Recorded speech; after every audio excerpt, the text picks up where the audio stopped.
Good morning. Welcome to everyone. Senator Hickenlooper is close at hand, so we are going to go ahead and begin so that we stay on time this morning. And I want to welcome each of you for being here today, and thank you. This is a hearing that we have wanted to get to, and it is an important hearing. I've heard about this issue quite a bit in Tennessee, whether it's Saturdays in Neyland Stadium, to nights at the Bridgestone Arena watching the Predators, Tennesseans, and I think I can include all Americans in this, love their sports. They love cheering for their teams. Sports bring our families together. They unite people. They teach young people about teamwork, discipline, sacrifice, and fair play. And American sports are not just this nation's pastime. They're a global symbol of competition watched by hundreds of millions of people around the globe. When Americans watch their favorite sports team, they don't want to worry about the game being rigged. They don't want to worry that their favorite player missed a free throw to make an extra buck on the side. Unfortunately, though, there have recently been some high-profile examples of match fixing at the NBA and MLB.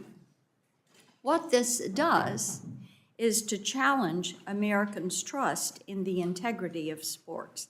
And this has all been inflamed by the rapid explosion of legal sports betting across our entire country.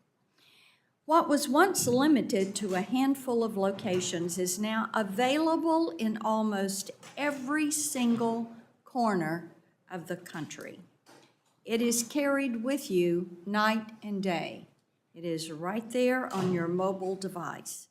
Americans can now place bets instantly during games, on individual plays, on college athletes, and it is all done with a single touch of the screen.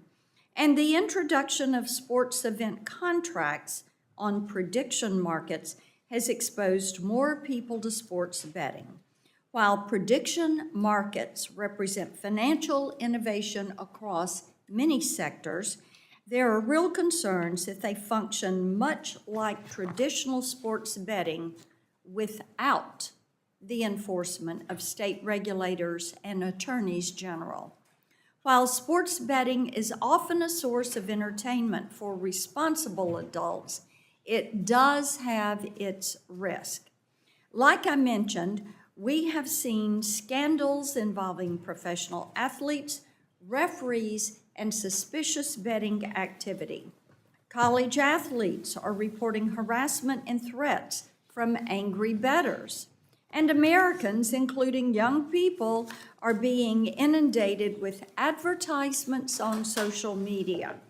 Their favorite influencers and sports figures are introducing minors to betting.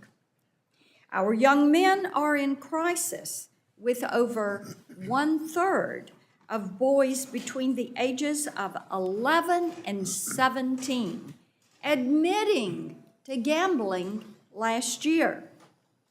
60% of those who have been gambling and have seen this gambling content online said they had it surface through their social media algorithms. It was served up to them. They didn't search for it. This is not safe. It needs to stop. And advertising to minors is disgusting. As we look to protecting the integrity of American sports and protecting the most vulnerable, like our young people and those with addiction risk, it will take all of us working in good faith, from state regulators like Ms. Thomas, who is with us today, the integrity monitors, and the prediction markets and online sports books. So we're going to dive into this hearing today. It is one that we have worked to assemble we're very grateful to our witnesses for joining us as we begin to build our book of work around this topic. And at this time, I turn to the ranking member for his opening statement. Thank you, Madam Chair. It's been a pleasure working with you on this issue and others, and looking at the, as you describe it, the inappropriate regulated betting markets specifically, and particularly the recent explosion of prediction markets posed every day. I come at this from a different point of view, but I share your frustration. I don't talk about this all the time, but my father got sick when I was 5 years old and died when I was 8. I was my mother's second husband who passed away, so I was the youngest of 4 kids, and I didn't do very well in those early years. And I was vulnerable in elementary school, but especially in middle school and high school, where I had real challenges and I wasn't equipped to handle them. I wasn't ready. If I'd been faced with this landscape, I was impulsive. I kind of was attracted, like many people, to gambling and to chance. I believe there was a beam of light coming down from heaven that was touching me. We got to get this right. 24/7 access to online sports betting has increased these risks to consumers in a manner that I think far outweighs the traditional brick and mortar gambling facilities. This is especially true in the prediction markets. Sports betting makes up 40% of the trades on parlay market and a staggering 90% on call sheet. Online sports books like FanDuel and DraftKings have started their own prediction markets to in some way bypass or negotiate state laws. Prediction markets have been the headliners recently for permitting government officials to have inside information to place bets on events relating to the death of Iranian leader Khamenei, abduction of President Maduro. These are clear risks to our national security when there's inside information being leaked out. This shouldn't be happening. We've introduced the Bets Off Act to ban wagering on government actions, on war, terrorism, and assassinations by people with inside information. Similar inside trading issues exist in sports betting prediction markets. Is there a bet on a specific player's actions? Are they going to miss that foul shot? Is that somehow going to be a way to make a quick $10 on a wager? That's nuts. That's nuts. The very fact that we're betting on that, which is clearly should be a random outside event, the fact that so many people, especially young people, especially young men, are wagering on this has got to be a real concern. Prediction markets claim that their sports event contracts, which pose the same risk to consumers as online sports betting, they say that they're investments and not subject to state or tribal gambling laws. The CFTC, if they're not subject to those laws, then the regulator is the Commodity Futures Trading Commission. But the CFTC has literally no experience in regulating sports betting. Even worse, CFTC has failed to use the authority it does have to protect sports bettors from insider trading, market manipulation, predatory advertising, and financial instability. This workaround is merely a way for prediction markets to skirt state consumer protection laws. I think prediction markets fail to protect young people who are particularly vulnerable to gambling addiction. We have a lot of young men, especially, that are vulnerable to this, and we're doing nothing. Gambling addiction is the additional risk of being a silent illness. Unlike alcohol and drug addiction, the financial and psychological harms that come with gambling addiction are hard to see. And gamblers rarely share when they've lost. But of course, when they've won, they're telling all their friends. So there's that sense that gets translated in our virulent social media that it's great, that it's positive, it's going to be a good thing. Many states, including my home state of Colorado, prohibit sports books from advertising to minors under 21, restrict advertising to those who are already struggling with gambling addiction. However, the CFTC does not currently apply the same protections to prediction markets. One study found that between 2018 and 2023, the amount of money that people spent on gambling, on sports gambling, rose while their net investments fell nearly 14%. In other words, they don't have the money to invest because they're spending it on gambling. That's the inescapable reality of that. To really bring this home, I'll share that back in the days of my restaurant owner days, we had a bartender and a waiter, a waitstaff member, and she and he fell in love. It was for the whole restaurant, a wonderful moment. They were going to get married, and he decided he wanted a bigger down payment for the house they were going to buy together with their monies being commingled. Sure enough, he lost everything. Their relationship, their love, their marriage, their future marriage was destroyed. That's when you see that firsthand, how an instant someone's life can be damaged probably forever. You see the seriousness of this. And that's one story that I saw personally. This has been happening by the thousands, the hundreds of thousands. I mean, I'm not saying, and I'm a supporter, it's a victimless crime. I'm not sure I was not in favor of sending people to prison for gambling. But to let the hounds of hell, the incredible power of mass marketing and social media, to let that untethered prey on our young people, I think is unconscionable, and I think it's irresponsible. I yield back to the chair. Thank the ranking member. I know that Chairman Cruz and Ranking Member Cantwell had wanted to make statements today, and we will insert them when they're able to get here. I do have 2 letters to submit for the record, and will ask to do so. Senator Cortez Masto had a statement she wanted to make for the record, and then the SEC, that is in Southeast Conference, the best conference, by the way, go Vols. They have a letter they wanted to submit for the record. Okay, our witnesses today. Our first witness is Mr. Bill Miller, President and Chief Executive Officer of the American Gaming Association. He's led the AGA for 7 years, and over that time, the organization has experienced expansive growth of sports gambling in the U.S. Our second witness is Meredith Thomas, who serves as the Executive Director of the Tennessee Sports Wagering Council. She is an experienced gaming regulator and lawyer who works closely with other state regulators to strengthen consumer protections on legal gambling. She is also a native Nashvilleian, and I have known her since she was 3 years old. She is really a great regulator. Our third witness is Mr. Scott Sadine. He is the co-founder and chief executive officer at Integrity Compliance 360. With a background in financial market compliance, he created one of the leading sports integrity monitoring firms in the United States, and I thank you for your time yesterday. Our fourth witness is my good friend, former Congressman Patrick McHenry, who I think was the best chief deputy whip that the House ever had, because I was one of those deputy whips.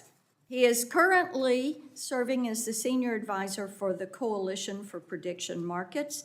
During his 20 years in the House of Representatives, Congressman McHenry served on the House Financial Services Committee for many years, including as chairman, and we welcome him back to Capitol Hill. Our final witness today, Dr. Harry Levant. Dr. Levant is an internationally certified gambling counselor and currently serves as Director of Gambling Policy at the Public Health Advocacy Institute. He is also a recovering gambling addict himself and advocates for policies he believes will help more addicts recover and avoid relapsing. I want to welcome each of you. At this point, we will begin your time for testimony. Each of you will have 5 minutes, and then we will begin our rounds of questioning. Mr. Miller, you're recognized for 5 minutes. Thank you, Madam Chairman. Chairman Blackburn, Cruz, Ranking Members Hickenlooper, Cantwell, members of the subcommittee. Thank you for the opportunity to be here today on behalf of the legal, state, and tribal regulated gaming industry, one of the most highly regulated industries in the United States. We are an essential part of the American economy. The legal gaming industry supports 1.8 million American jobs. We have more than 1,000 casinos, tribal and commercial, across 42 states, suppliers, manufacturers, and sports betting. Our industry has created economic vitality in areas left behind by other industries. We generate more than $100 billion in employee wages. We deliver $18 billion annually in state and local taxes to fund critically important community projects like education, infrastructure, and public service. The legal gaming industry, our regulators, and sports leagues are aligned on our shared mission to protect sports integrity. Together, the industry monitors, flags, and reports suspicious activities and threats to that integrity. Since PASPA was reversed in 2018, 40 states and the District of Columbia have thoroughly worked to build sports betting frameworks centered around integrity, consumer protection, responsible gaming, and accountability. Other states, like Utah, Texas, and Georgia, have chosen not to legalize sports betting. Yet there continues to be a robust offshore illegal market that provides consumers no protections while receiving about $700 billion in American bets. And now, gaming integrity frameworks are being undermined by so-called prediction markets who are evading state, local, and tribal authorities. The legal state and tribal regulated gaming market has proven safeguards. More than 8,400 state and tribal regulators who oversee our industry. Licensed sports books operate under strict rules regarding age verification, AML compliance, geolocation, integrity monitoring, responsible gaming, advertising standards, and flagging suspicious activity. Prediction markets, they don't comply with most of these important regulatory protections, and they allow 18-year-old teenagers to bet on sports.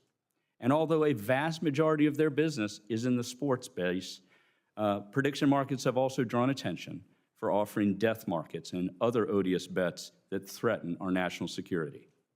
We market ourselves accurately. We're part of the entertainment economy.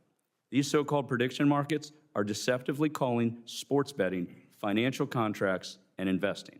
Despite messaging designed to beguile policymakers and the public, they are increasingly being exposed as backdoor sports betting operations. We know it, they know it, and the American people know it. As Senator Hickenlooper said, now nearly 90% of Kalsi's wagers revolve around sports betting. They advertise it themselves. Sports betting, legal in all 50 states. A bipartisan coalition of 41 state attorneys general agree. So-called sports events contracts are actually sports betting, and the states must regulate them. We believe that prediction markets are evading state and tribal authorities and has cost those states and tribal authorities close to $1 billion in lost tax revenue that would otherwise go to social services. In closing, so-called prediction market platforms jeopardize the integrity of sports. States, tribes, regulators, leagues, and operators are working together to improve consumer protections, to reinforce responsible gaming. Our process protects the integrity of sports. Why the prediction markets don't want to play by these rules? It's for them to explain. The CFTC was created to regulate markets critical to the functioning of the nation's economy, not to regulate Monday Night Football. In 2024, Kalsi stated this in federal court. As the legislative history directly confirms, Congress did not want sports betting to be conducted on derivative markets. And just a few months later, they were offering an overwhelming menu of sports bets, from the NFL playoffs to the Super Bowl to March Madness. Prediction markets, aided by a rogue CFTC, are making a mockery of congressional intent. The prediction markets are running national sports books, and it's time to hold them accountable in the same way we are. Thank you for having us here today, and look forward to our conversation. Ms. Thomas, you're recognized for 5 minutes. Chairman Blackburn, Ranking Member Hickenlooper, and members of the subcommittee, it is an honor to be here today, especially in front of my U.S. Senator. Thank you for the opportunity to speak on the Tennessee Sports Gaming Act and the priorities in place that we have to protect consumers and to regulate previously unlicensed sports wagering activity through formal oversight. In Tennessee, it is a taxable privilege to offer sports wagering pursuant to a license issued by our council. Since sports betting went live in 2020, Tennessee has collected close to $450 million in privilege taxes from licensed sports books, with 5% of that, or close to $23 million, dedicated to problem gambling prevention and treatment. Tennessee recognizes that gambling is risky and can become problematic for some players if the right procedures are not enforced. To that end, our law prohibits individuals under the age of 21 from wagering. It requires sportsbooks to make available and enforce exclusionary measures for those who do not wish to access gaming platforms or receive marketing materials. In support of this requirement, our state agency manages a statewide self-exclusion program to ensure communication of these exclusions across every licensed sportsbook in our state, no matter where the exclusion originated. Our law prohibits credit card deposits and the extension of credit and requires sportsbooks to provide the ability for players to set limits on time and money deposited. After all, sports betting in Tennessee is viewed as a form of entertainment for adults, not a way for college kids to pay the rent. Importantly, our law respects the concerns of teams, schools, leagues, and players about particularly risky wagering markets by prohibiting individual college player prop bets, live team prop bets for any college sport, and any types of wagers on injuries or penalties. Our law also allows teams, leagues, and schools to prohibit other types of wagering markets that to ask the council to prohibit other types of wagering markets that may be contrary to the public interest or that could impact the integrity of a particular sport. Sportsbooks are required, and they do cooperate with investigations by our office, sports governing bodies, and law enforcement. And also, importantly, our agency is empowered under our law to investigate and fine unlicensed sportsbooks who choose to operate in our state unregulated. Our council has promulgated extensive rules to further support our statute's consumer protections, which we have strengthened over time as technology has advanced. Those include strong Know Your Customer regulations to identify players and prevent access by minors and other prohibited players, secondary identity verification requirements to prevent identity theft and proxy betting, multi-factor authentication requirements to prevent bad actors from taking over accounts, robust geolocation checks at multiple points in time and access, and required account suspension and reporting related to minors and prohibited players. A sportsbook's internal controls, which we approve and regularly audit, must have procedures to immediately notify our office of unusual or suspicious wagering activity. And this reporting obligation goes far beyond money laundering or fraud. It includes anything that could indicate match fixing, event manipulation, or the misuse of inside information. In many ways, our sportsbooks do act as the first line of defense, but you cannot describe their reporting as self-certification. As state regulators, we proactively identify and work to correct gaps in sportsbook compliance with multiple checks during the term of their licensure. We review all material technological and operational changes, as well as all changes to house rules and terms and conditions prior to implementation. We require our sportsbooks to undergo annual third-party operational and security assessments that are reported directly to us for review. Sportsbooks are also required to perform their own internal audit and report findings and remedial measures to us.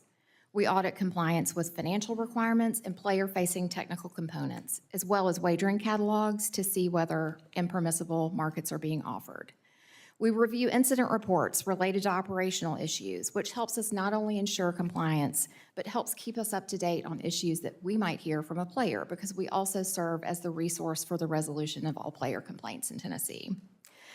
Although it may seem like there has been a growth of cases regarding athlete manipulation or information sharing, my experience has been that legal and regulated sports betting has greatly increased the volume of data available, which has led to a higher number of incidents being reported and addressed. Any criminal behavior can be difficult to completely prevent, but it can often be detected, investigated, and enforced with the right tools and collaboration. Thank you very much. Mr. Sadine, recognized. Thank you, Chairman Blackburn, Ranking Member Hickenlooper, and members of the subcommittee. Thank you for the opportunity to appear before you today. My name is Scott Sadin, and I'm the co-founder and co-CEO of Integrity Compliance 360, known as IC360.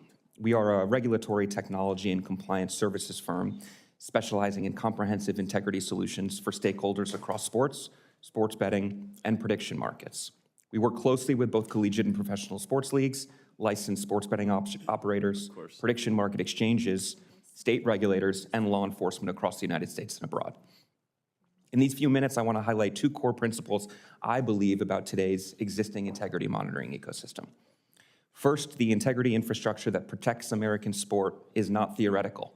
Since the Supreme Court's 2018 decision in Murphy versus the NCAA, a robust framework has developed across leagues, operators, regulators, law enforcement, and integrity providers like us.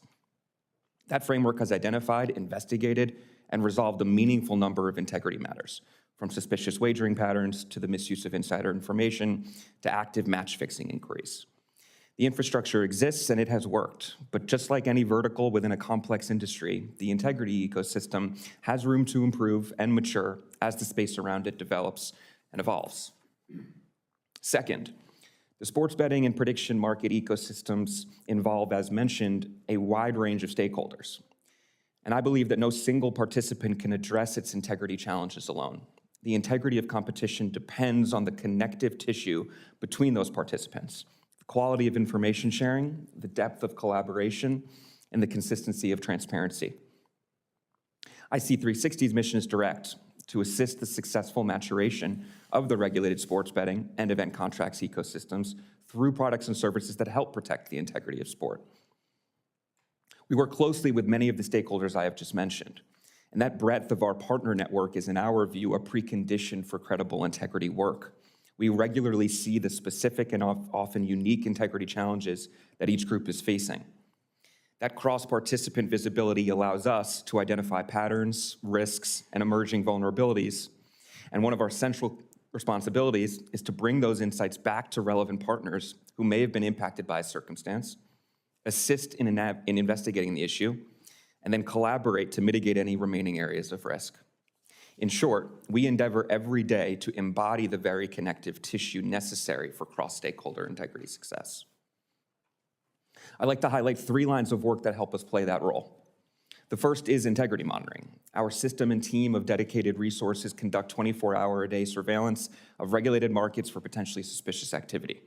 We maintain a vast distribution network that allows operators to expeditiously disseminate and respond to circumstances of potential risk. Integrity alerts often come either from us or directly from an operator themselves. This alerting structure affords stakeholders holistic and actionable insight quickly and efficiently. I'd also like to highlight an IC360 product called ProAbet. Most sports leagues maintain a population of individuals, athletes, coaches, officials, and other personnel, who should be prohibited from wagering on their own sport because of regular access to inside information and the ability to exert undue influence. ProAbet is the secure infrastructure through which those designations move from governing body to sportsbook operators and prediction markets, allowing participating platforms to automatically permission accounts before a prohibited transaction ever takes place. In our experience, this level of proactivity is incredibly consequential in preserving market and competition integrity. Lastly, I want to touch on the significance of education. The prohibited patron population I described in the context of ProAbet is also the population I believe most vulnerable to approach, pressure, and targeting by bad actors. Their awareness regarding the threats they may face, the rules that apply to them, and the reporting pathways available when something feels wrong are significant contributing factors in maintaining the integrity of sports. IC360 has delivered hundreds of presentations and has reached hundreds of thousands of athletes, coaches, and administrators, and we look forward to continuing that work in close partnership with sports leagues. I'd like to close by reiterating the importance of collaboration and the connective tissue between industry stakeholders. Integrity monitoring is only effective because operators report information, leagues share intelligence, and regulators share casework. ProAbet only works because governing bodies designate, operators screen, and the infrastructure between them is trusted. Education is only impactful because leagues and institutions invest the time and attention of the people closest to competition. The value we believe IC360 brings is helping to make the collaborative work of integrity possible at the scale and speed that the contemporary market requires. I appreciate the subcommittee's attention to these issues, and I welcome your questions and conversation. Thank you. Congressman McHenry. Thank you, Chairman Blackburn, Ranking Member Hickenlooper, and distinguished members of the committee. Thank you for the opportunity to testify. And thank you for the warm welcome on this side of the Capitol complex for a lowly former House member. I will say the chambers are much nicer over here. I appear before you on behalf of the Coalition for Prediction Markets, including U.S. regulated companies like Kalshi, Crypto.com, Robinhood, Coinbase, and Underdog. My experience as a former chair of the House Financial Services Committee is grounded in financial markets regulation, market structure, and market integrity, not in sports betting or traditional sports books. And that's the lens through which I will speak today. Throughout my time in Congress, I focused on policies that expanded participation in financial markets for average, everyday Americans, democratized access to financial tools historically reserved for large financial institutions, modernize our laws to foster innovation and facilitate capital formation, and strengthen confidence in market integrity. My work with the Coalition for Prediction Markets is a continuation of those same principles. The question before us is not whether innovation should exist, but whether emerging market-based products will operate inside a transparent, federally regulated, onshore framework with robust consumer protections and oversight. Casinos and traditional online sports books and prediction markets are fundamentally different products, governed by different legal frameworks and subject to different regulatory structures. And conflating the two does little to advance our shared goal of protecting consumers. In a casino or sports book, the house sets the odds and profits when customers lose. In a prediction market exchange, participants trade with one another, while the platform earns transaction fees for facilitating the market. As a result, the incentives are fundamentally different. Prediction markets benefit from greater participation, liquidity, and more accurate information, not from consumers losing money. That distinction was recently reinforced by the Third Circuit Court of Appeals, which held that sports events contracts are governed by the Commodities Exchange Act and the Dodd-Frank Act. It's also important to recognize that sports event contracts are only one part of a much broader market as categories like entertainment and politics grow quickly in share. These products are a part of a broader trend toward democratizing access to financial and informational tools that were once limited to institutions and large market participants. Coalition members and coalition companies share the league's interest in protecting sports integrity and want to work collaboratively to address concerns, and where appropriate, share information and data that help protect the ecosystem. Customers must trust that suspicious activity will be identified and addressed appropriately. Unlike many sports books and unregulated operators, coalition members do not offer microbets that are particularly vulnerable to manipulation, such as wagers on the next pitch or the next play. Notably, the sports integrity scandals that have made headlines in recent days and recent years and recent days involving the NBA and MLB players using insider information and compromised game outcomes occurred on traditional online sports books, not on prediction markets exchanges. Coalition members are federally regulated and overseen by the CFTC and operate under extensive compliance obligations, including real-time surveillance, trade reporting requirements, Bank Secrecy Act compliance, know your customer and anti-money laundering controls, and comprehensive rulebooks reviewed by federal regulators. They have extensive monitoring that is ongoing, and regulated prediction markets prohibit trading not only by individuals with material non-public information, but also by anyone capable of influencing the outcome of a contract, including players, coaches, referees, league employees, and even members of Congress on political contracts. Protections that frankly go well beyond federal securities laws requirements and beyond standards applied to traditional sports books as well.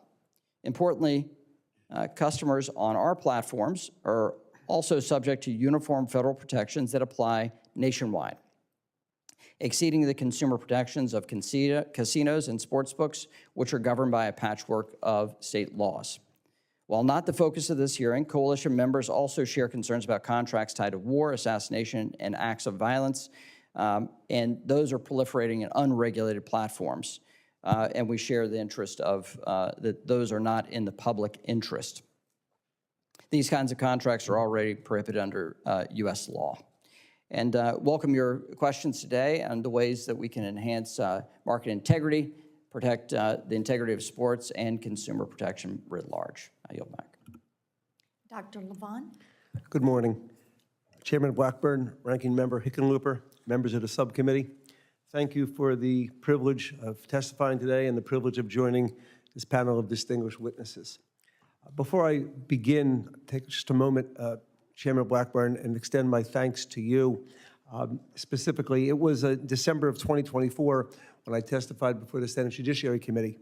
And following that hearing, you and I had a brief exchange in which you said to me, I am going to remain involved in this issue to protect children and families. You have been a person of your word.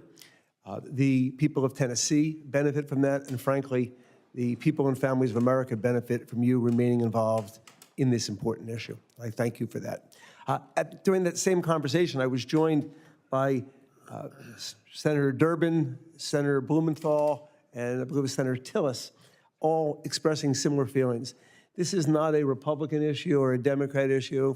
This is a human issue regarding an addiction crisis that needs to be addressed and prevented. I am a gambling addict in recovery. I made my last bet on April 27th, 2014, and survived a near suicide attempt that same night. I made my first bet when I was 15 years old and went to the casino for the first time when I was 16. I never had a healthy relationship with gambling, but it would take 30 years till I fully understood that. It was in 2013 that my world was collapsing, much like Senator Hickenlooper described someone he knew, and I reached for my drug of choice, which was gambling. And I annihilated myself and everything in my wake. I went through all of my money, all money I could borrow, and eventually all money I could steal. And on February 13th, 2015, I stood in a courtroom in Philadelphia, Pennsylvania. Not unusual for me since I'd been a lawyer for almost 25 years, but on this day, I stood in that courtroom as a defendant. And I pled guilty to 13 financial felonies, all related to my gambling addiction. And during my sentencing hearing, I made a vow. And that vow was, if I could get well, and at that time it was a very big if, but if I could get well, I would dedicate whatever my future looked like to helping prevent being the operative word, other people, particularly young men, from suffering a similar fate.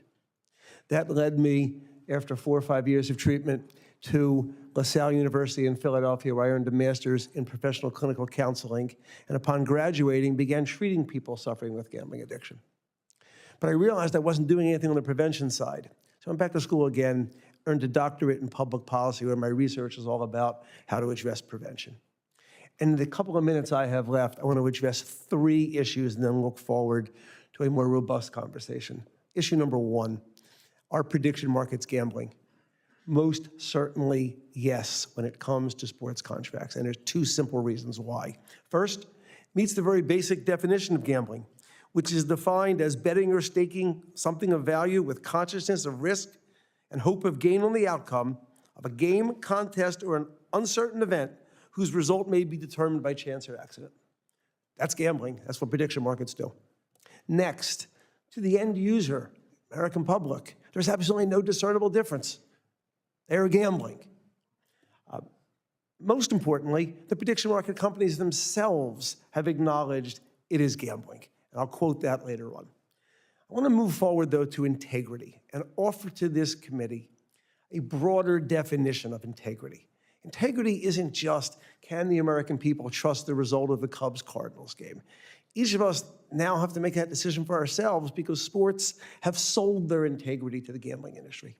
There's a much broader issue here, which is how the sports leagues, including the NCAA, the owners, the players, have partnered for enormous financial gain in the billions with the gambling industry and prediction markets to sell their real-time data to the gambling industry to create something called micro-betting and its close cousins, same-game parlays and prop bets.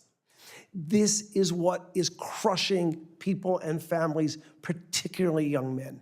It is called micro-betting, and I'm here today to talk to you about it because I'm also here to issue you a warning. If the Senate doesn't do something, if the Congress doesn't do something, our friends at the NFL have just in the last 3 months announced, in partnership with their partners, a company called Genius Sports, the launch of a brand new product called BetVision, which they describe, and I quote, as an immersive, intelligent, interactive tool to convert traditional fans into high-engagement, in-play bettors, which are significantly more profitable for Genius and for our sportsbook partners. They have their eyes on us and our children to convert into in-game micro bettors. It is fundamentally dangerous. I look forward to speaking in more detail about it. Thank you. And thank you, and I don't think anyone would have made a bet that we would have had 5 witnesses who stuck to 5 minutes. I congratulate you all. You're recognized, Chairman Cruz. Well, I think that bet may have been on the prediction markets. Good morning. Americans love sports. Nearly 70% of Americans, that's about 232 million people, consider themselves sports fans. I am certainly one of them. I'm a sports fan for the same reason everyone else is. Sports showcase human talent and grit and drive. They put us on the edge of our seats as we wait and hope for the thrill of the next big play, the come-from-behind win. From high school football, which is a religion in the great state of Texas, to college basketball, to the professional leagues, sports unite us at a time when it seems everything else divides us. Today, many sports fans are also sports bettors. 39 states and the District of Columbia have legalized some form of sports betting, though my home state of Texas has not. Even in those states where sports betting is legal, everyone agrees that it carries risks and serious risks.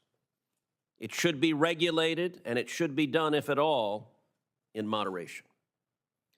This hearing is not about rolling back legalized gambling in states that have chosen to authorize it. There are 2 different questions instead before us at this hearing. First, in a world where sports betting exists, how do we preserve the integrity and authenticity of the sports that we love? And second, are prediction markets operating within the law, or are they defying the law and improperly infringing on state sovereignty? On the first question, integrity is the foundation of sports. We want athletes competing on merit. But the opportunity to make money can tempt gamblers, and sometimes even athletes themselves, to guarantee a sure bet. Consider a few recent cases. NBA players and coaches are accused of manipulating performance and providing insider information to win bets. 2 Major League Baseball pitchers allegedly rigged their own pitches in exchange for money. MLS banned 2 players for intentionally getting yellow cards to win bets. And the UFC has canceled matches and terminated contracts because of suspected match fixing. These incidents sow doubt in the minds of fans. It is not uncommon for fans scrolling Twitter on a Sunday afternoon in the fall to see posts speculating that a controversial call by an official was related to gambling. That is why sports leagues and casinos and regulators have to work together to identify, to investigate, and to root out manipulation. Fans need to be assured that game rigging is rare and that anyone caught doing it will be punished harshly, if not banned forever from the game. They're also grappling with a newcomer to the sports integrity matrix, prediction markets like Polymarket and Kalshi. Prediction markets have started offering, quote, event contracts on sporting events, which for all intents and purposes are sports bets. Now, of course, there are real and serious questions about the legal propriety. At a minimum, any prediction market that offers event contracts on sports should be expected to join serious efforts to detect and prevent the rigging of sports. We must also acknowledge the existence of unregulated offshore sports books that have existed for decades. That issue may well be one for law enforcement, Treasury, or the State Department to solve. Today's hearing is designed to focus on the use of tools in the regulated market to catch and to prevent game manipulation. My hope is that today's discussion will showcase the work already underway to protect the integrity of sports and at the same time identifying where we can and should do more. I look forward to hearing from our witnesses. Thank you, Mr. Chairman. We will begin our round of questioning. Now, Ms. Thomas, I want to come to you. When we speak about sports integrity, our states have really been on the front line when it comes to protecting fair play and also protecting consumers from harm. You talked about this in your opening. I know that Tennessee has taken a technology-first approach in dealing with this. So I want you to talk a little bit about Tennessee's approach and how you have handled or will handle potential instances when it comes to match fixing and questionable bets. Thank you for the question. Yes, we are a technology-forward agency and recognize that we need to move at the speed of business and not always at the speed of government to keep up with our industry and mitigate all risks that we can. And I described what our rules require, but I want to emphasize that our standard of what our sports books and their vendors can use is one of commercial and technological reasonableness, which of course evolves and improves over time. That gives our sportsbooks flexibility to run their operations and use vendors that they believe are best suited for their needs or develop technology in-house. We also internally in our agency use technology to monitor what is going on with all of our sports books. We ingest data from our sports books, from our vendors related to compliance issues, related to any kind of technological changes, any changes to any of their operating systems comes to our office. And we also ingest data from players that gives us insight into issues that they are seeing. And So let me jump in. You're taking vendor data and player data. and sportsbook data, yes, ma'am. Sports, okay. Yes.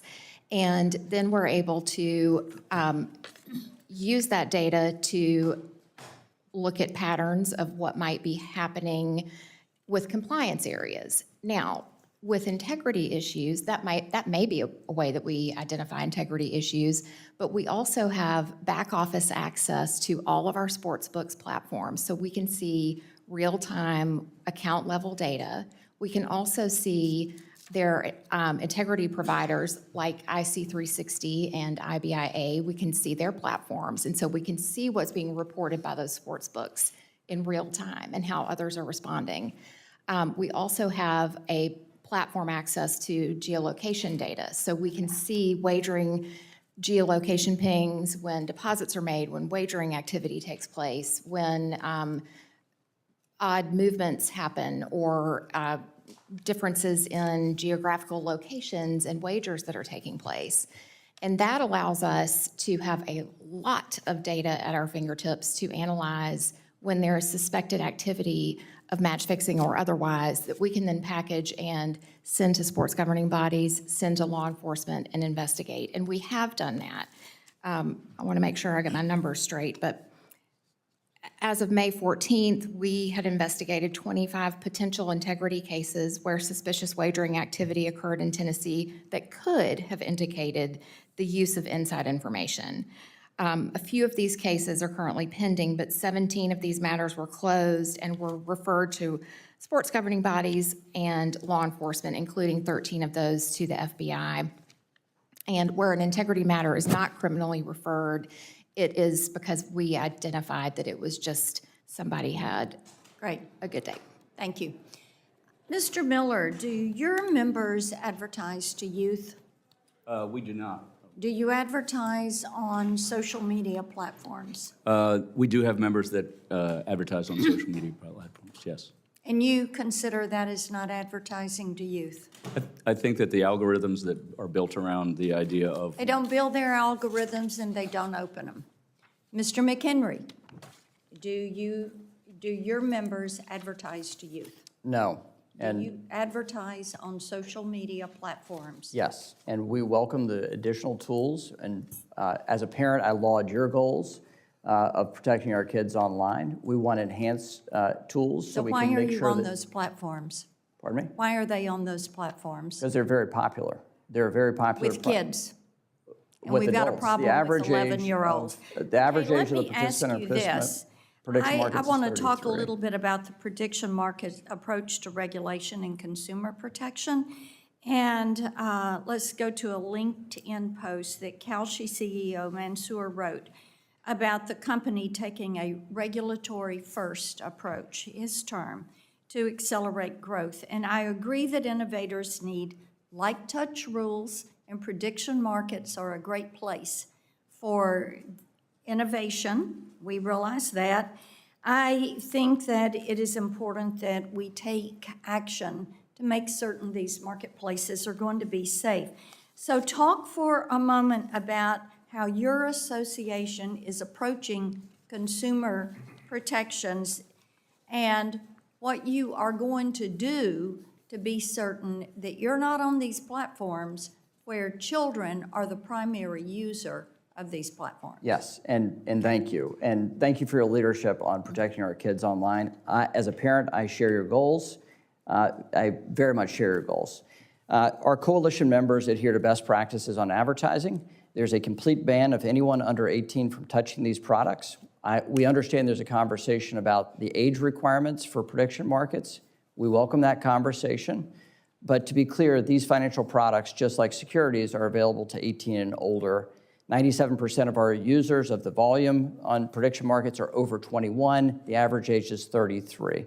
The goal is to get customers that will be repeat customers that are interested in participating, but not targeting kids. And every enhanced tool that we can take and our members companies can take to ensure that under 18 don't even see our advertising online is a very important mark that we take and undertake, but we lack fully the tools necessary to block that. Our member companies will take enhanced surveillance of those that they think may be using their parent or someone else's phone. We take extra effort to make sure that they don't have that access, and we follow the best tools that are available to make sure that we know if anyone has any touch points to the leagues or the folks that we view as insiders, and they're banned from using our products. Full ban, they can't even trade. And that is an undertaking that's very different than the rest of the ecosystem. Okay, thank you for that. Dr. Levant, I can tell you want to respond to that, but as a courtesy to my colleagues, I'm going to come back to you for that response. Senator Hickenlooper, you're recognized. Thank you, Madam Chair. Thank all of you for coming. And Dr. Levant, I particularly think your life experience is relevant and real.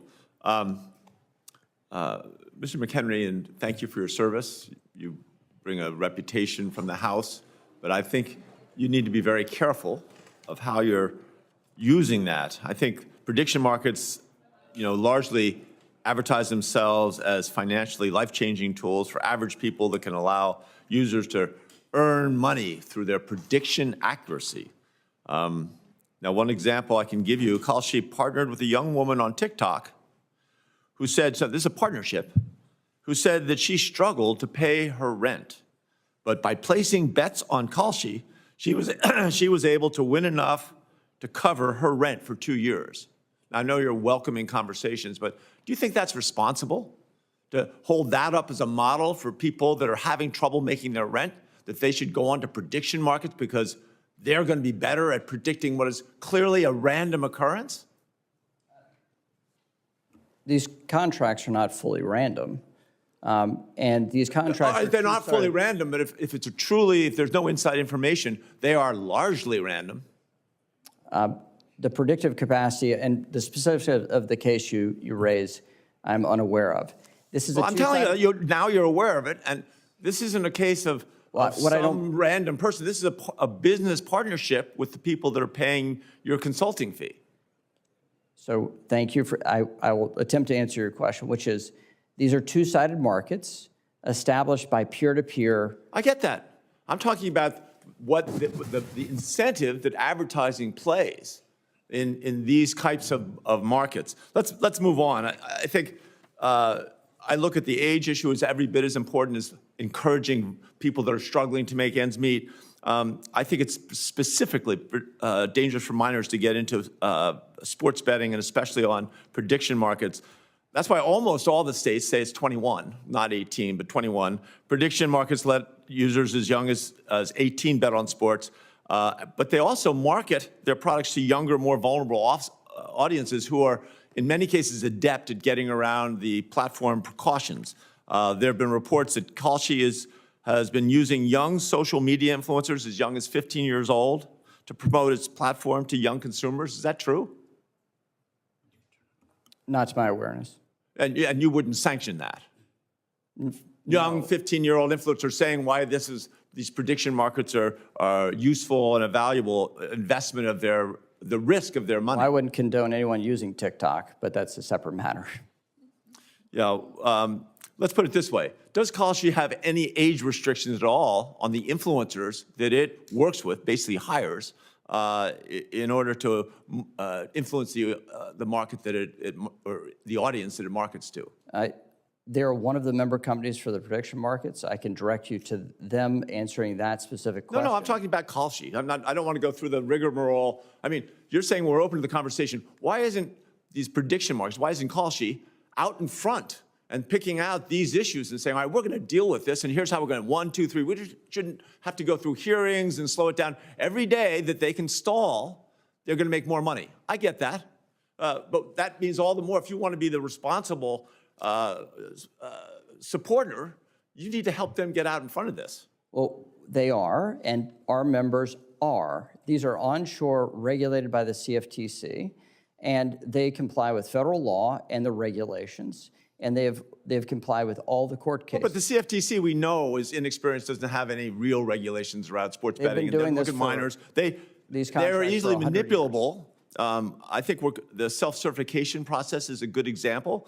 The CFTC allows prediction markets to launch new contracts just one business day after filing them That is without standard any practice for without any CFTC review at all. No, the CFTC reviews those contracts. Not in one day, they don't. Yes, they do, as they do for the rest of the commodities marketplace. And furthermore, the CFTC has regulatory authority to remove contracts or unwind contracts off after the fact if they view that it was manipulated or there's fraudulent activity. The CFTC is a cop on the beat, has the capacity to oversee this market, just as they've done with the broader commodities marketplace that's been around and well-versed for decades. There is literally no one that I know. You're the first person who's told me you think that they think the CFTC is up to the standards. Well, Let me go last, say Mr. billions Miller. of dollars No, worth it's of okay. contracts. It's okay. Mr. Miller, you stated that regulated gambling benefits from the revenues they collect on taxes from gaming. Colorado collected $45 million last year. You go, it's in the billions over the last number of years if you look at all the states and the tribes. If prediction markets continue to operate as unlicensed sports books, paying no taxes, is it going to reduce the resources available in Colorado? We use that for water projects and all kinds of outdoor recreation opportunities. Are those resources available to states like Colorado going to be diminished?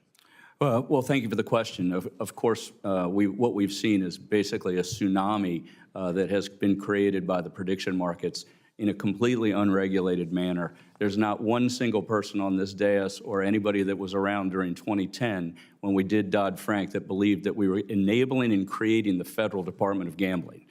So yes, they are absolutely not competent to handle this, and two, they are absolutely hurting tribes and states financially. Thank you. I yield to the chair. Senator Curtis? Thank you. Mr. McHenry, I'm conflicted whether I call you chairman, congressman, speaker, but I will tell you it is a delight to see you again, and really enjoyed serving with you. If I'm honest, even a couple of months ago, I would not have been able to tell you what a prediction market was. And so could you help me just like in one sentence to the man and woman back in Utah, what is a prediction market, just like in one sentence? It is an open exchange. It is under commodities regulation called a swap.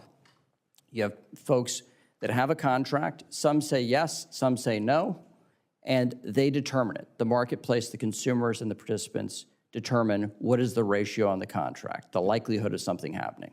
And what's exactly happening when a purchase event contract is purchased? Just very, very like for the people on the ground who don't understand the technicalities of this, tell me exactly what's happening. The easiest thing for me to explain is in the political setting, right? In the political setting is John, Jane, or Joe going to win the election. And after the election, the contract is certified based off of information on whether or not that happened.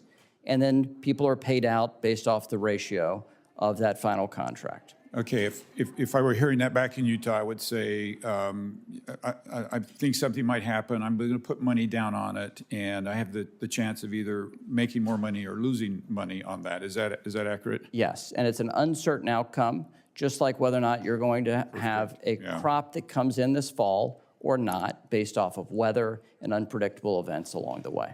So if I'm talking to these folks back home in a town hall meeting, they're going to say to me, tell me how that is not gambling, right? It seems to meet every definition of gambling.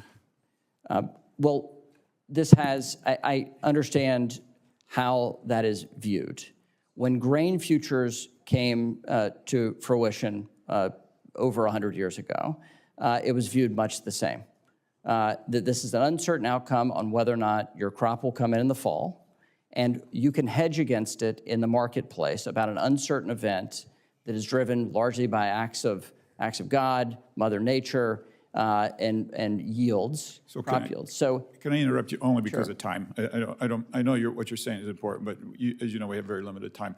My father was an insurance agent and taught me that you buy insurance for things you can't afford to pay for.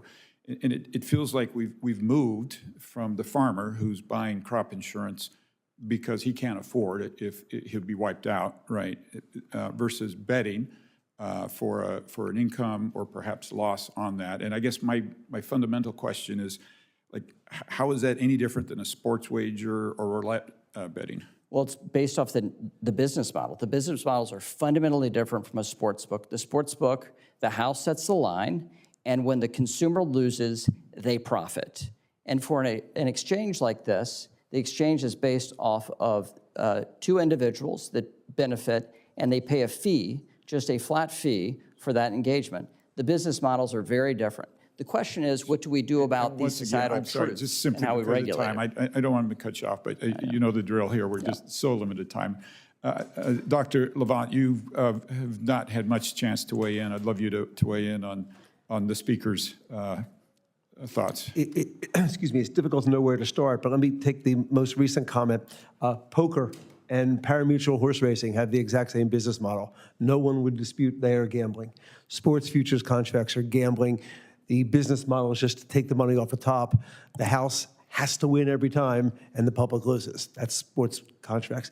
The other part I want to address is I would have used tsunami, but Mr. Miller used it. I'll use avalanche of unregulated advertising on social media. I've, over the last year, spoken in 6 prep schools in 4 different states. This is not exactly a scientific survey, but I asked the students in each of these schools at the start, how many of you know what Kalshi is? 95% of the hands go up. I ask how many of you know what a same-game parlay is? 95% of the hands in the room go up. And it's Dr. all from social media. Yeah, and I'm going to do the same thing. Please. We're just so short on time. So, Congressman McHenry, let's just put that aside for a minute. Just overall, why do we regulate gambling, as we all know gambling and would all agree to gambling in this room? Why is it we regulate it? Because society has determined that this is not in society, well, elected officials have determined it's not in society's interest. and therefore put weights and measures around and protections. Yeah, great. And Dr. Levant, we know you're going to agree, so I'm not even This is gonna- why we regulate it. It's a known addictive product, just like heroin. That's why we regulate it. And this is where I really want to point out the state of Utah and the state of Hawaii. We've made a conscious decision because of these impacts to not allow gambling of any kind in our state. And it won't surprise you to know, from that perspective, I see this very differently than a lot of my other colleagues. So you can see why I take a close interest whenever platforms begin offering something that feels like gambling, that talks like gambling, that smells like gambling. And several months ago, Senator Schiff and I introduced a bill. It's called the Prediction Markets Our Gambling Act, to stop the CFTC regulated exchange from offering sports betting and casino-style contracts. And quite frankly, for me, it's about preserving the state's rights and protecting our state's ability to do that. Wish I had more time. Just a real quick question for Mr. Miller. I'd like to build on that. Sure. I think this is a similar question you have. States and tribes have spent decades establishing their own approaches to gaming. Some allow it under strict regulation. Others, like Utah, choose not to allow it at all. These decisions reflect local values, consumer protections, and in many cases, significant economic interest. So help me understand this. If products that closely resemble sports betting can be offered nationwide under a federal regulatory framework, what does that mean for the ability of states and tribes to actually enforce the choices they've made? And if I can intervene, the gentleman Please. is a minute and a half over. If you'll have that submitted. Very for the good. Thank record. you. Very, very appropriate. Thank you, Thank Madam you. Chair. Yeah. Senator Baldwin. Thank you. I'll go along those same lines, Senator Curtis. The Commodity Futures Trading Commission prohibits registered entities from listing trades, agreements, contracts, transactions, or swaps that relate to gaming. The rule exists to protect consumers from fraud and preserve the integrity of sports competitions. I understand that the Trump administration, under the Trump administration, the commission does not intend to regulate or review prediction market platforms that offer sports betting. Yet, Wisconsin tribes offering these exact same services operate under multiple state and federal regulations. Mr. Miller, can you walk us through the types of review and regulation that tribal gaming operations offering sports betting must go through in Wisconsin? Yes, Senator, thank you for the question. Tribal nations are recognized by IGRA and are governed under that federal statute. But importantly, the tribes negotiate with the state government as a sovereign equal. They work to gain exclusivity. They work on terms. They work on ensuring that they abide by all of the protocols that are important from a regulatory perspective, and that is why that when prediction markets have come into Wisconsin recently, the Attorney General there has acted. And we applaud that, and we applaud the other 40 Attorney Generals that have also done that. It's unfortunate that the CFTC has chosen to sue the state of Wisconsin because of that, and really harm tribal sovereignty and the state's right to determine what sort of gambling exists in that state of Wisconsin. Yeah, and Mr. Miller, how does this regulatory framework compare to prediction market platforms offering essentially identical services? Well, as I made in my opening statement, we're one of the most highly regulated industries in the country. From everything from internal controls, licensing, auditing, and being actively overseen by the state and tribal governments. It stands in quite contrast with the prediction markets that are now entering into really every state, including those that Senator Curtis mentioned in the state of Utah and Hawaii that have chosen not to have gaming, either tribal or commercial. Yeah. Mr. McHenry, are your members willing to undergo review and regulation by state and federal regulators that is comparable to what Mr. Miller just described for tribal gaming operations? There are fundamentally different products and fundamentally different business models. And what our member... The answer would be no? Well, if I would finish, they are willing and do submit themselves to state reviews just like everybody else regulated by the CFTC and just like every other federal financial product. And so that is similar for everything from grain futures to an event contract on who's going to win the next governor's race. And so everything in between is regulated the same. And taxes are paid at both the federal and state level as a result of those contracts as well. So the answer is no? Well, they're federally regulated. So if you wish, in our system, our federalism system, and according to the Third Circuit ruling, that these are CFTC-regulated products under the Commodities Exchange Act. But your and members would Dodd-Frank. not be willing to undergo the type of review and regulation by state and federal What I would submit regulators is that is that they- comparable to tribal. What I would say is our member companies have enhanced surveillance greater than any casino and greater than any sports book in the country. We do more market surveillance. We ban users on a proactive basis rather than a reactive basis. And we have a different business model that says no matter what happens with a contract, there's a small fee to the exchange. And the sports book is incentivized, as opposed to a sports book that is incentivized, they profit off of losers, not off of winners. Mr. Miller, any retort? Sure. You know, at the end of the day, there's a lot of conversations about what it is these entities are doing. At the end of the day, they're running sports books at a national level without any of the regulatory constraints and frameworks that have been created either in Tennessee or in any of the other states that have chosen to legalize sports betting or any other gaming. Thank you. Senator Schatz? Thank you, Chair. Thank you, all of you, for being here. Mr. Sadin, in your work as an integrity monitor, are there some categories of bets more likely to threaten the integrity of the sport than others? Yeah, I certainly would categorize a couple of different types of markets as more vulnerable or more susceptible to manipulation. What are they? I would say, generally speaking, player props, micro betting, in-game markets, circumstances in which an individual or singular person may have more impact than a group. That would Okay, and the micro prop thing is insidious in the particular way that it can be manipulated a little more easily by a player or by anyone else, or a sort of a injury proposition bet or anything like that. And then the sort of, the bigger you get, the harder it is to fix, not impossible, of course, but even a player prop, say, Terry Rozier gets 6 rebounds this evening, is a little harder to game than Terry Rozier shoots the ball or doesn't, right?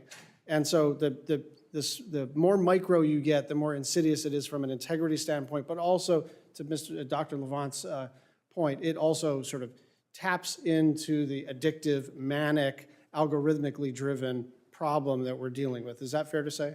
Yeah, I think that's fair to say. It's nuanced, and there's certainly a continuum, but generally speaking, that's accurate. I would say, just to be clear, that I still would be a strong proponent of wrapping regulation around those types of markets as opposed to pushing that activity offshore. Yeah. Okay, so let's go to the offshore question. Mr. Miller, could you speak to the problem of illegal offshore sports books and how they impact the integrity of sports in the United States? I know the answer to this question, which is basically they don't work with people like you, but go ahead. Well, thank you for the question, Senator. You know, it has been a challenge. I've been in this job now 7.5 years. I think I've sent letters to every director of the FBI and the head of the Department of Justice asking this to be prioritized because it's very important. It's very easy for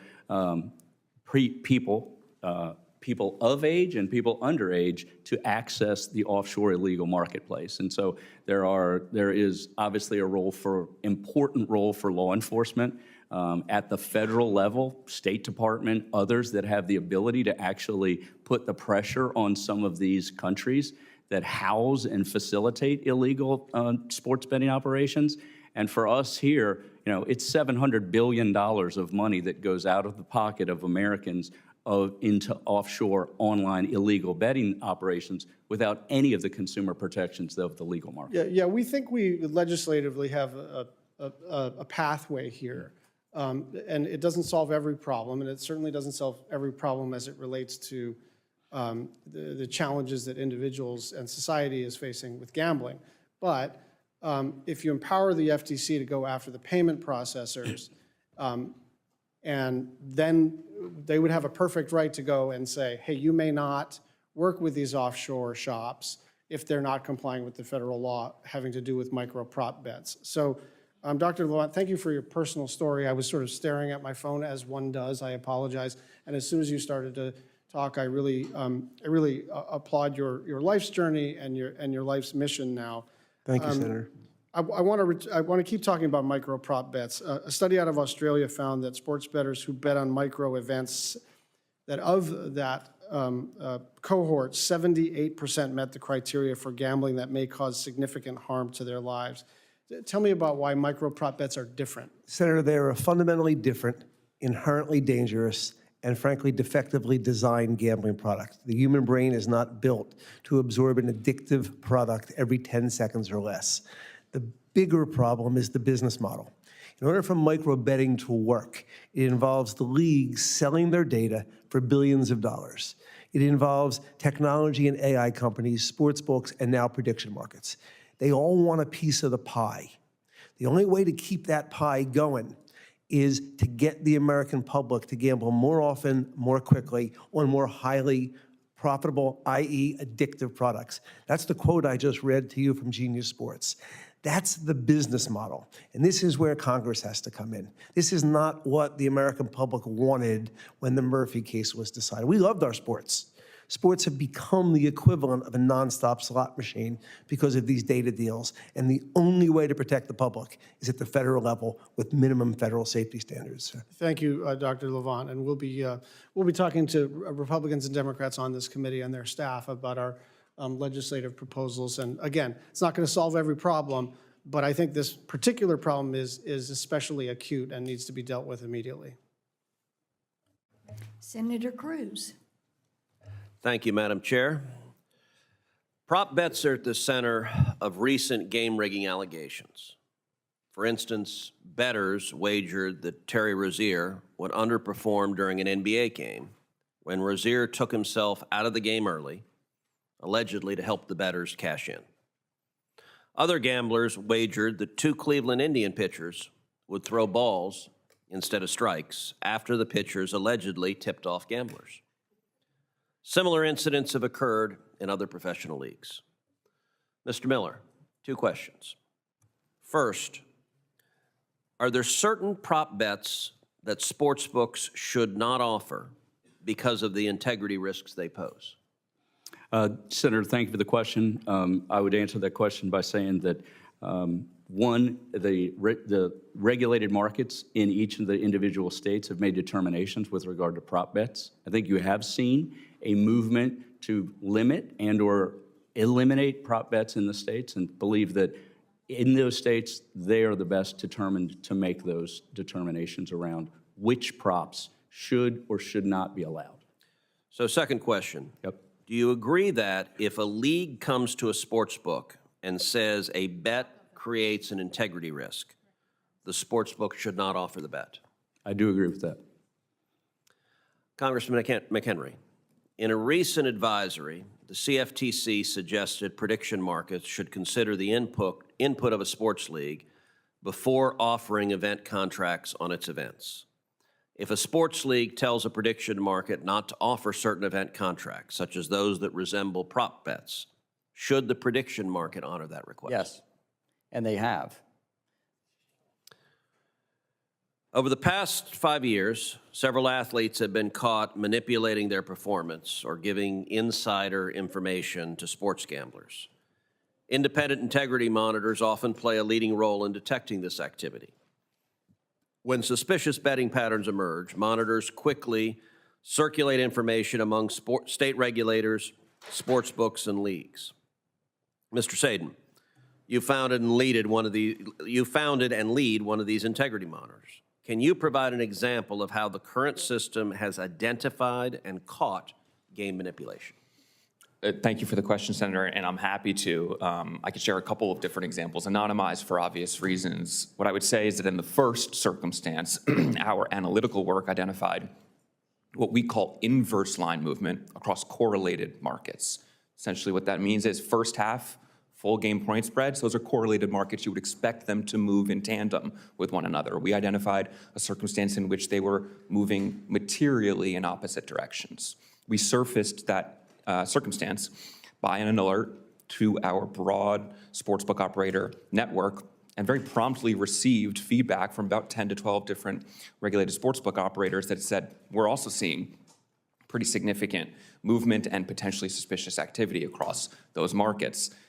Our system automatically parses all of that feedback and consolidates it into a report that we then surface to the appropriate state regulators, to the appropriate sports governing body, and then obviously back to the impacted sportsbook operators. That's a circumstance in which we identified something, but there are dozens, hundreds, perhaps thousands of circumstances in which operators identify directly to us a circumstance they've highlighted, and then we disseminate it out across the ecosystem. Do you have any suggestions for improving the system to make it easier to catch game manipulation? Generally speaking, I would probably refer back to my written statement, which is anything that would further collaboration, engagement, and transparency across the myriad stakeholders that operate in this space. So from an integrity monitoring perspective, I would probably urge platforms to widen the parameters in which they deem suspicious activity may have taken place for reporting purposes. For Proabet, I think implementing a list of prohibited patrons on a proactive basis to ensure you're preventing transactions from prohibited individuals before they ever happen is crucial. And then obviously from an education standpoint, vanilla, same old training is not going to work. This is a new frontier. There are emerging vulnerabilities. There are bad actors that are constantly innovating. We need to make sure that curriculum is refreshed and constantly reinforced. There is serious disagreement about whether the CFTC can unilaterally allow prediction markets to offer sports event contracts pursuant to the Commodity Exchange Act. Many simply see prediction markets as a workaround to state gambling laws. The courts are split. Ultimately, unless Congress act, the Supreme Court may have to decide the issue. Congressman McHenry, when Congress debated Dodd-Frank, some senators expressed concern that event contracts could become a vehicle for sports gambling. Isn't that, in fact, what has come to pass? The CFTC argues that sports event contracts fit the Commodity Exchange Act's definition of a swap because sports outcomes have economic consequences. But what is the economic consequence of, say, whether a pitcher will throw a ball or a strike? Well, like getting a playoff game has a material impact on the economy around that stadium and that town. So you can see economic impact on whether or not you get a playoff game in your town, or the T-shirt manufacturer on the Super Bowl outcome. So there is economic connectivity for that. But the debate around Dodd-Frank, in my experience in Dodd-Frank over on the lowly House side, we did not have any substantial discussion about the nature of swaps in my committee, but in the Ag Committee, both here in the Senate and in the House, there was a wide new definition for swaps, and that authority was given to the CFTC, and then the chair of the CFTC, Gary Gensler, wrote rules that encompassed a wide array and definitions of swaps. So what about an answer to the specific question about what is the economic consequence of whether a pitcher throws a ball or a strike? It is up to the consumers to decide that under swaps, under a swaps definition. And it will be for the courts and the Congress to decide whether or not they like that. Under the Commodities Exchange Act, onion futures are banned. I don't think we have a serious debate about onions, but at the time they did. So we welcome Congress's input here and the rulemaking of the CFTC on these definitions. Okay. Ranking Member Cantwell. Thank you, Mr. Chairman, and thank you to Senator Blackburn and Hickenlooper for doing this subcommittee. And I think that last conversation is illuminating, and I'd like to follow up on it. But I'd like to remind everybody, we had a financial collapse of our economy because we didn't do the job of regulating derivatives. And I remember somebody on the Senate floor actually saying, we can't regulate them, we don't know what they are. That's exactly when, and it had a conservative journalist who basically said the lack of clarity is fraud. If you can't understand it, then yes, there is something behind the situation. So to this, I definitely want to say that fans must have confidence that games are being played fairly and honestly, so I agree with the chairman on that. That's what makes competition great, and that is why Senator Cruz and I are conducting bipartisan inquiry into how the leagues, the sports books, and the stakeholders are protecting the integrity of sports and teams. But I believe that this integrity crisis goes beyond how we monitor players and betting activities. We must also ask, why would a professional athlete making millions of dollars risk losing everything to place a bet? In many cases, it's the same answer. Online betting platforms can be highly addictive. So I'm glad our witness, Dr. Levant, is talking about that today, whether you're a star athlete or a struggling college student, and once they're hooked, they're designed to keep them coming back for more. So the conversation that we just had, Mr. Miller, I'm just trying to understand, because our former colleague here, Congressman McHenry, talked a little bit about the history, but in 2010, Congress amended the Commodity Exchange Act in the wake of that financial crisis I just said. And under Section 5, Congress authorized the CFTC to prohibit prediction markets from offering contracts that involved gaming and gaming activities. And in 2011, they issued Rule 40.11, which banned prediction markets from offering contracts involving gaming activities. In doing so, they stated the rule was consistent with our congressional intent, and the CFT prohibited sports betting contracts for more than 15 years under this rule. But all of a sudden, starting in 2025, prediction markets began offering sports gambling contracts.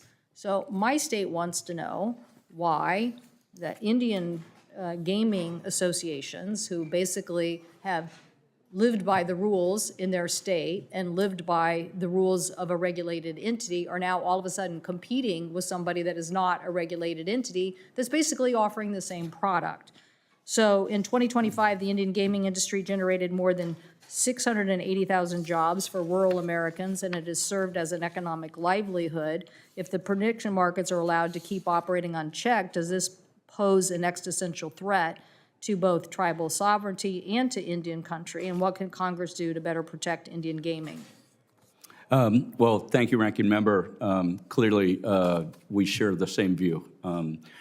As someone who was around during Dodd-Frank and recognizing that this was a response to a financial crisis that was created by lax regulation or, in fact, no regulation, it's really hard to believe that anybody could pull from that the idea that we could create a national sports book run through the CFTC. It's hard to even imagine that anybody could make the argument, but here's where we're here today. In fact, there were federal statutes on the books when Dodd-Frank was amended and created.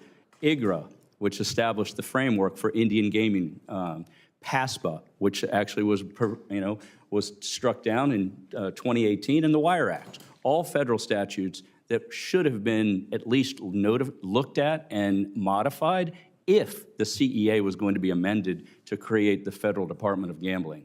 Of course, it was not. It was never intended to be that. And then finally, in 2018, when the Supreme Court actually debated Murphy v. NCAA, even the Supreme Court didn't understand and or recognize that there was a backdoor opportunity for the sports betting industry through prediction markets back in 2018. And so, yes, there's real harm here. Chairman Bean, who is one of your constituents who runs the Indian Gaming Association, he and I are very aligned on this. Indian country is scared. They believe that, gaming has been a transformational economic opportunity for some of the people that have been treated worse than almost anybody else in this country's history. And gaming has created economic vitality and an opportunity for them. And that opportunity is very much at risk because of prediction markets. Well, I just looked it up because I wanted to make sure I didn't get that quote quite right before. It was P.J. O'Rourke, and he said, complexity is fraud. His point was, complexity, if it's so complex and you can't understand it, then complexity is the fraud. So that's where we are today. No one can answer the question why we have two competing businesses here. Well, we have Indian Gaming that is offers sports betting, and then another entity that's offering sports betting, but it's not regulated in the same way. So I think we got to get answers to that. Mr. Levant, I know you've probably been asked this by our colleagues already, but what do we do about this larger issue there was recent data from Washington Health Survey shows that troubling trends with youth in gambling, that these include material increases in the number of 10th graders who are saying they've engaged in gaming across states. And how does that online betting help, I mean, are people just being targeted at this young age? People are being targeted relentlessly, and this discussion of prediction markets has done something that others would have predicted, small p, impossible, as Mr. Miller and I agreeing on an issue. The prediction markets take this and not only infringing upon sovereign rights of tribal gaming, but 18-year-olds, and they're being told it's investment. I've had 6 clients in my recovery group who have relapsed because they were told this is an investment. I'm not gambling, I'm making an investment. It's just so fundamentally wrong. And where I disagree with Mr. Miller is there's a huge need for federal oversight because of what's happening with children and young adults and families with online sports gambling. But it's significantly worse now with prediction markets because they're acting under color of federal law, targeting people as young as 18. They don't have to comply with things like self-exclusion. They're just doing whatever they want to do, and the harm is growing exponentially. Well, I thank the chair. I've gone over my time, but I'm asking him about the impact on youth. And the chairwoman and I have worked diligently on a lot of legislation to protect young people online. So we'll add this to the list. So thank you so much. Thank you, Madam Chair. Senator Rosen. Thank you. I want to thank you, Madam Chair, and thank you to the witnesses for being here. You know, I'm just so concerned about all this circumventing the rules. As they say, a rose by any other name still smells as sweet. If it walks like a duck and quacks like a duck and looks like a duck, it's probably a duck. So I want to talk about responsible gaming loophole because licensed sports books are required by state laws to implement responsible gaming programs, which include deposit limits, cooling off periods, mandatory disclosures. Under the CFTC, no equivalent requirements apply to prediction markets. Dr. Levent, I have a lot of questions, so if you would be brief on this. You're working with people with sports betting problems. Is there a fundamental difference between this problem? A sports bet versus an event contract, a rose by any other name, is the same? And what is the risk by allowing prediction markets to circumvent meaningful, mandatory consumer protections? They're just trying to get around the rules. There's no discernible difference. In fact, people are using it as another form of gambling, and you're absolutely right, Senator. It circumvents all the rules, including rules designed to keep people safe at the state level. Completely disregards them. Thank you. I appreciate that. And I want to talk again about circumventing the rules because most of the country has only had legalized sports betting less than 10 years. While most of the country only legalized sports betting less than 10 years ago, Nevada has a long and, of course, storied history with regulated sports betting, legalizing it nearly 100 years ago.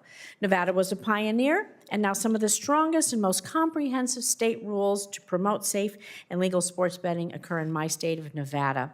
Historically, federal action on legal sports betting is often unintentionally pushed gaming underground and outside of legitimate regulated markets.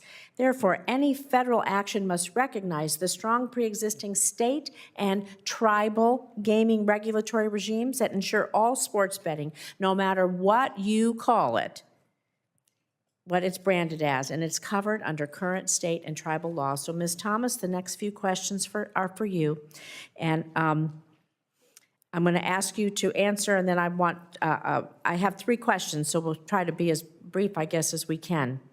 What does full compliance with sports betting laws today look like in practice? And more specifically, what guardrails and compliance measures from licensing, background checks, to ongoing geolocation requirements, age verification for apps are part of your state's regulatory regime?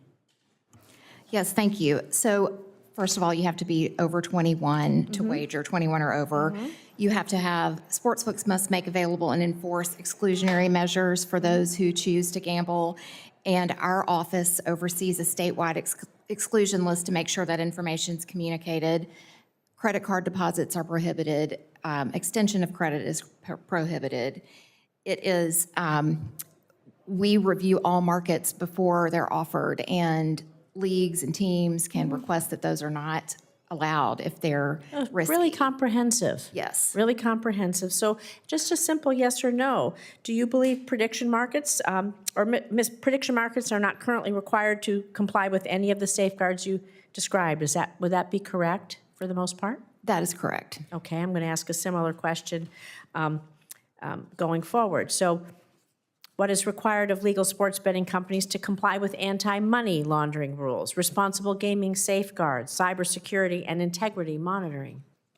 It's extensive. All of those things are required, both federal reporting by the sports books for anti-money laundering and state reporting for anti-money laundering and unusual and suspicious activity separately. So you're watching this to prevent criminal activity and other cyber incidents. So yes or no again, please, Ms. Thomas. Prediction markets are not currently required to comply with any of these safeguards as we just described: anti-money laundering, responsible gaming safeguards, cybersecurity, and integrity monitoring. No, not to my knowledge. Not to your knowledge, thank you. I'm going to ask a similar question again. How do operators today coordinate with state and tribal gaming regulators? Our sports leagues, you've touched on this, law enforcement and integrity monitoring firms to identify suspicious activity and protect consumers. We are in constant contact with all stakeholders, leagues, integrity monitors, our partners in other states, including Nevada. We are very close with all of our partners, and we have to be in constant communication so we can share important information. So you're very diligent in this. And so yes or no again, Ms. Thomas, prediction markets are not currently required to comply with any of these safeguards. Would that be correct to the best of your knowledge? No, yes, correct, not to the best of my knowledge. Thank you. Mr. Miller, we talked a little bit, you talked about, as Senator Cantwell touched on, gaps in compliance, particularly in our tribal communities, but both for state and tribal. You know, when products that are functioning identical to legal sports betting, they're allowed to operate completely outside of state and tribal laws and regulations. What protections, oversight mechanisms, and accountability structures do you believe they're able to circumvent? And would you say this is a fair and level playing field? Well, I think that, Senator, thank you for the question. I certainly don't believe it's a fair and level playing field. We believe that getting a gaming license, whether it be in Nevada or in any other state, is a privilege. It requires significant due diligence for suitability of that licensure, the regulations around the licensee and what they apply for, and then how they behave as a licensee. We are all, as licensees, we are held to account by 8,400 regulators in the states and tribes all over this country. And I think that itself shows that the system is, it's iterative, it's continuing to get better, but the notion that somehow or another the prediction markets and the 500 people that work at the CFTC, the CFTC 500 people is less than the number of regulators in the state of Pennsylvania. Right. That somehow or another they could manage and facilitate a nationwide sports betting network is laughable.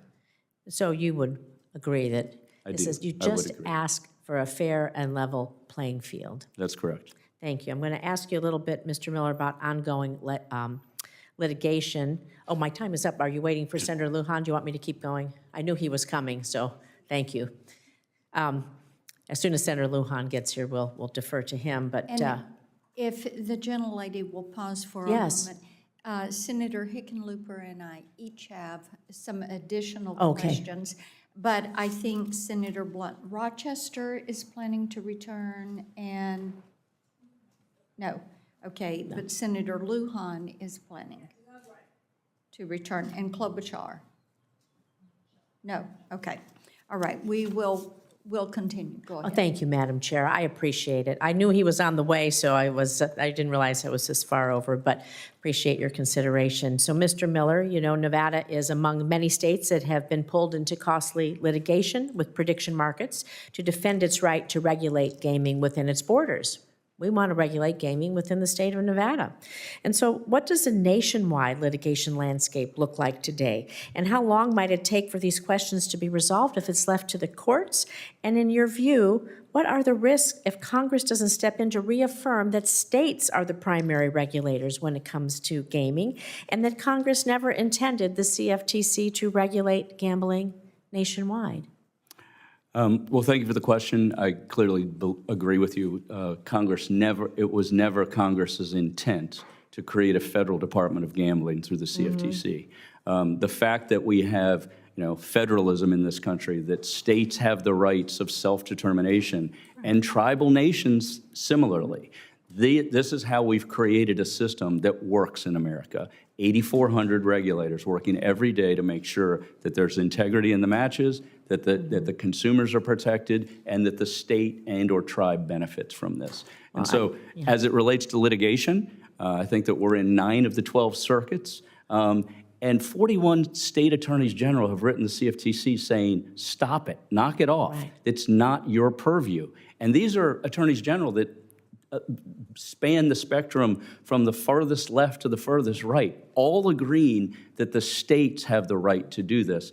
And they are spending extraordinary amounts of money in litigation against Kalshi, against the prediction markets, and now against the CFTC, who has inserted themselves as a party using taxpayer dollars to assert their control and dominance in a world that they, quite frankly, have no business being in. Well, this is my last and final question to follow up on this.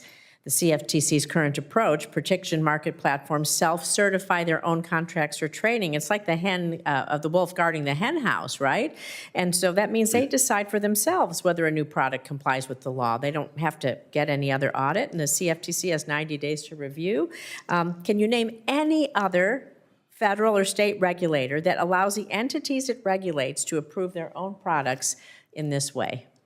I'd love to say the short answer is no. The short answer is no, but I have tried to find another agency at the local, state, or federal level that allows participants that are regulated entities to self-certify that they're adhering to government protocol. Yeah. Aren't you going to give yourself the benefit of the doubt, I guess, right?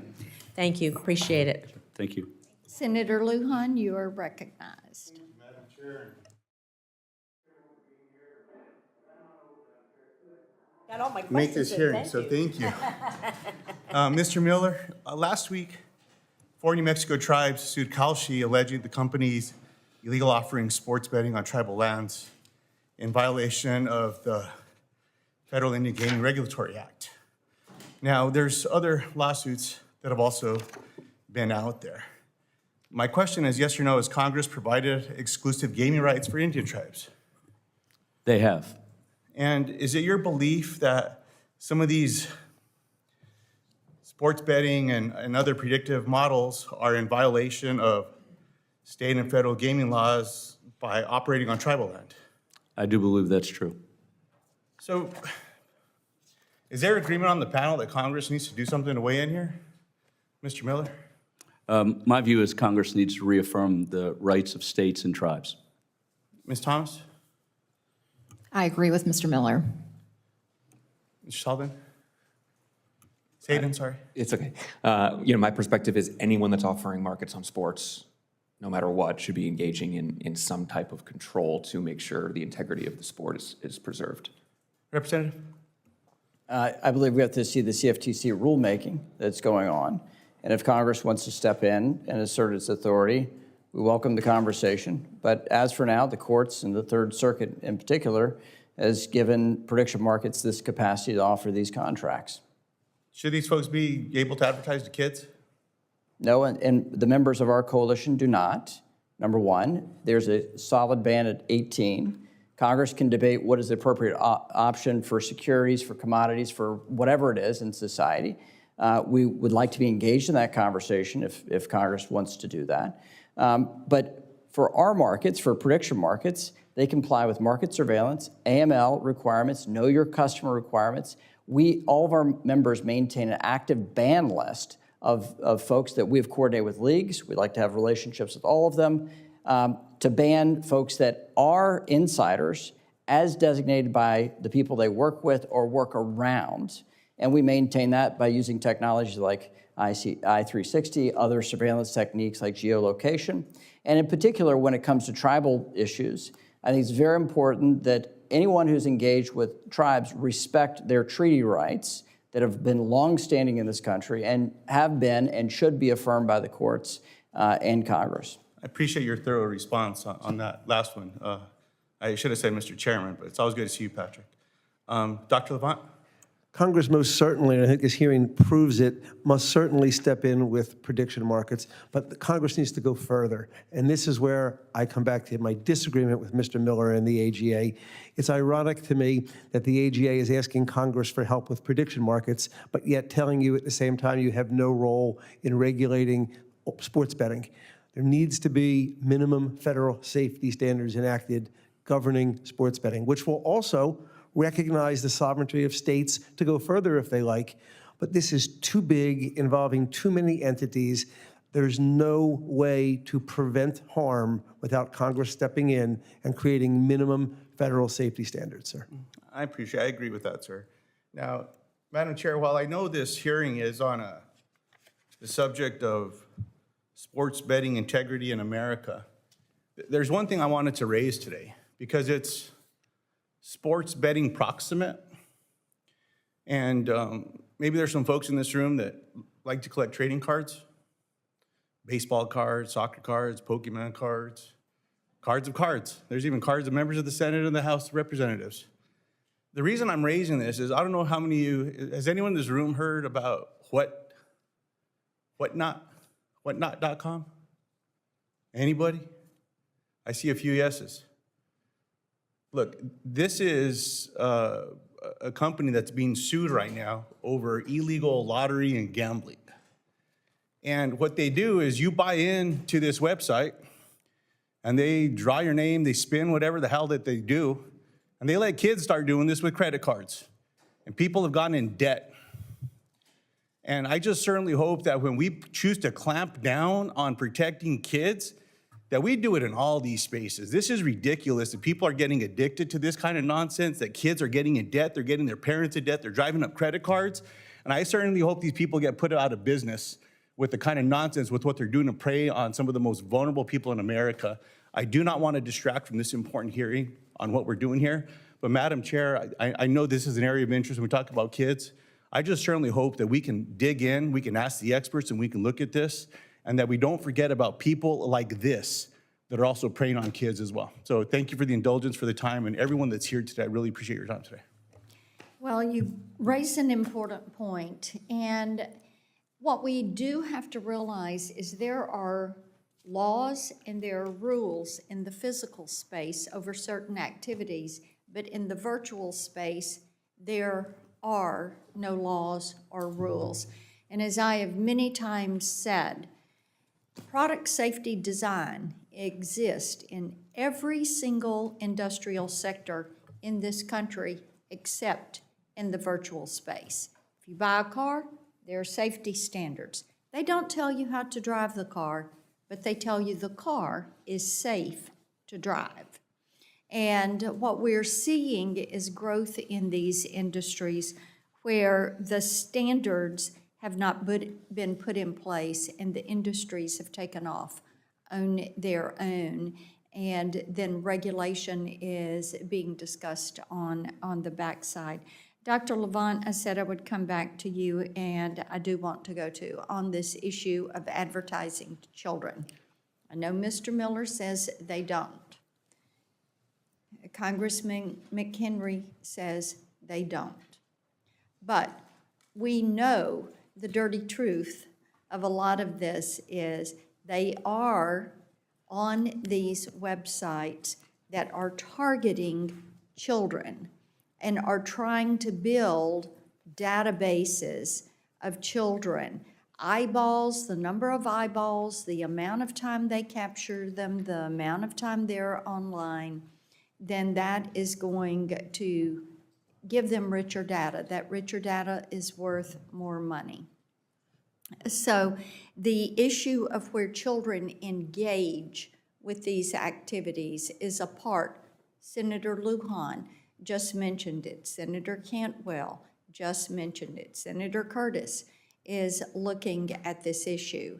And that presence of gaming or prediction markets on those sites and trying to pull those children into that and then algorithmically being pulled further. You've spoken to that in the issue of addiction. So when it comes to advertising to children, what has your research shown you, and what is that engagement? Senator, what we're seeing, and when we hear, I'm going to call them gambling companies, inclusive of prediction market companies, when they say we don't advertise to children, they're speaking about advertising like on primetime TV, on network television.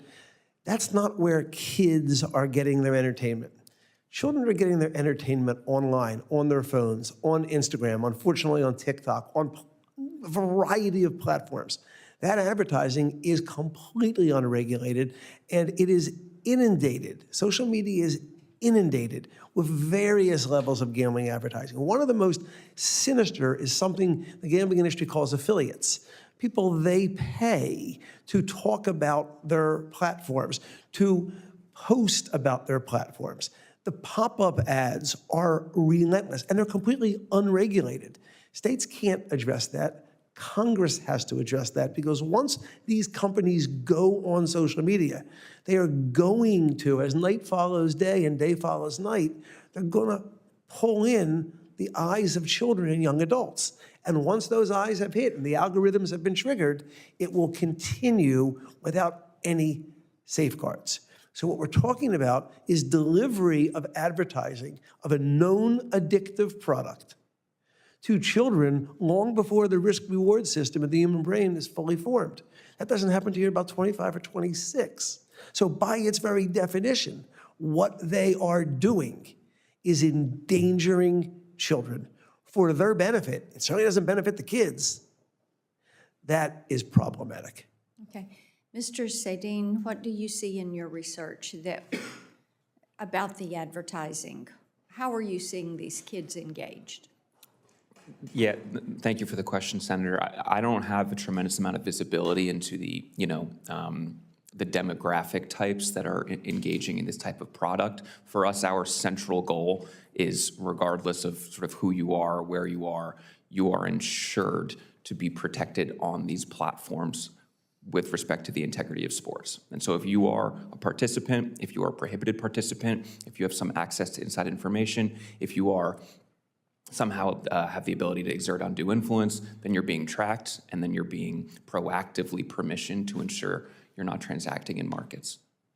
I also want to ask you a little bit, and we talked a little bit about this yesterday, fair play and the match fixing that is going on. I wonder what your take is and how instructive you think what you've seen in that is to the broader sports and to the micro-targeting that is going on. I mean, I think generally speaking, individuals who are closest to the level of play, the sport themselves, are the ones that are most vulnerable, the ones that are at the most risk, right?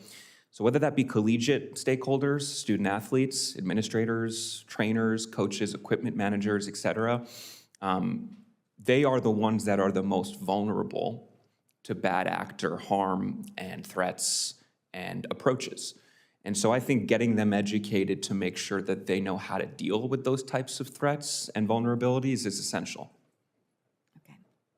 Okay. Congressman McHenry, I think there's been a lot of discussion around the CFTC as the sole regulator, but we know there are lawsuits that are in the states. I think Tennessee has an active lawsuit right now. So I believe that our state regulators and our state's attorneys general have a role to play in protecting consumers from harm. So you pivot toward only the CFTC. So how are your members engaging? Because if you don't have this comprehensive coverage at the federal level, the protection does lie with the states. So why would they not engage with the states to make certain that consumers are protected? Because they adhere to higher standards than what is the average state standard. Give you one example. In the states that have legalized gambling, there are a dozen that do not ban advertising to children. So at the state level, it's imperfect as well. You have 35 states that allow sports books in their state regime. What we have with the CFTC is a requirement for know your customer, anti-money laundering, market surveillance. The regulator approves contracts before they go on the market. Then within 24 hours, they can unwind those contracts if they think there's fraudulent activity. They have the ability to ban certain types of contracts. You have the CFTC engage with the leagues on data sharing. You have products like I360 that our members use to ensure that they police against insider trading and fraudulent activity. We do have very high standards for the members that are part of our coalition. So to say that there's no federal standard in this realm is not true. In the general realm that you're describing, the broader digital realm, you're absolutely right. It is a very complicated space. But for these regulated prediction markets, what they're doing is using new technology to access a very old type of exchange of a swaps market that has been around for 100 years, has been regulated at the state level, then to the federal level with the creation of the CFTC. So this is a time-honored set of things with new contracts offered with a new piece of technology. And with that, we do have struggles of how it develops, and the rulemaking regime that is ongoing at the CFTC is very important to get right, so we do have the best consumer protection available and possible. Thank you. Senator Hickenlooper. Thank you, Madam Chair. Dr. Levant, I've got a couple questions for you.